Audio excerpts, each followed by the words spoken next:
नमस्कार। देश और दुनिया की तमाम फटाफट खबरों में आपका स्वागत है। खबरों के लिए आपसे निवेदन की यदि आपने हमारे चैनल को सब्सक्राइब नहीं किया तो कृपया करके आपके अपने चैनल को सब्सक्राइब कर लें।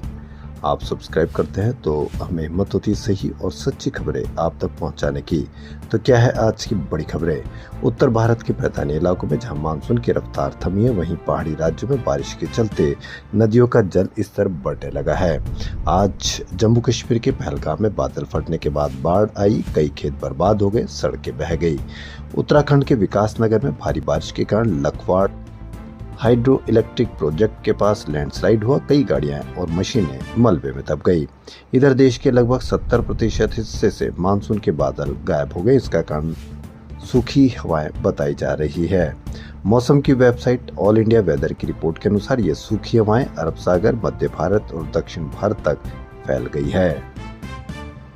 ओमान तट के पास एक व्यापारी जहाज GFS गैलेक्सी पर हमला हुआ। भारत के विदेश मंत्रालय ने आज बताया कि इस जहाज पर 11 भारतीय नागरिक सवार थे।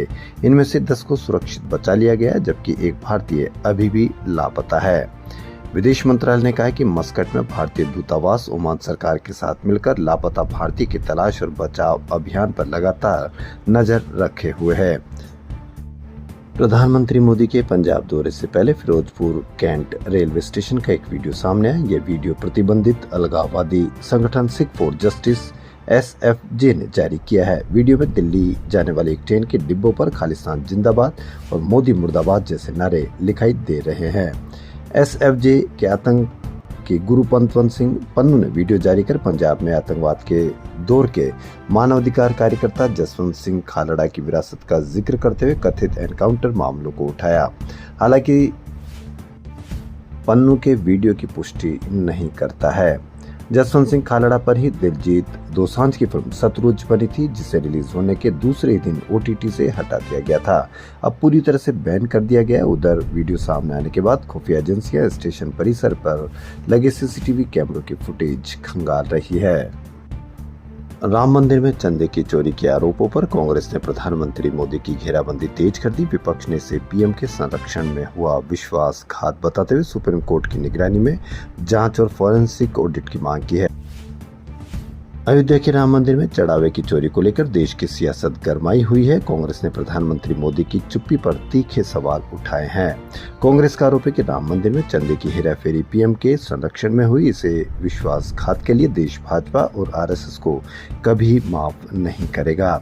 पार्टी महासचिव जयराम रमेश ने इस मामले की सुप्रीम कोर्ट की निगरानी में निष्पक्ष जांच की मांग की। उन्होंने सोशल मीडिया पर लिखा कि हर चीज का श्रेय लेने वाले प्रधानमंत्री जवाबदेही के वक्त चुप क्यों है। नए तथ्य लगातार सामने आ इस मुद्दे ने अब तूल पकड़ लिया है। जयराम रमेश का दावा है कि विशेष जांच दल भी रोजाना लाखों रुपए गायब होने की बात मान चुका है। उन्होंने आरोप लगाया कि सरकार कुछ कर्मचारियों पर कार्रवाई करके बड़े गुनाहगारों को बचाना चाहती है। जयराम रमेश ने यह भी कहा कि चंपत राय और अन्य ट्रस्टी कई गहरे राज छुपा रहे हैं।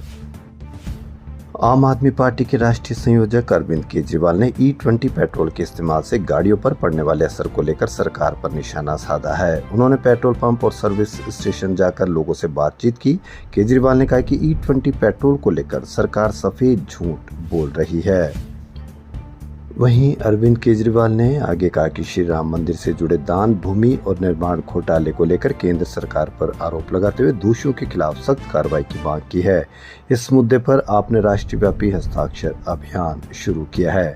जी हां, आम आदमी पार्टी के राष्ट्रीय संयोजक अरविंद केजरीवाल ने श्री राम मंदिर से जुड़े दान, भूमि और निर्माण घोटाले को लेकर केंद्र पर तीखा हमला बोला।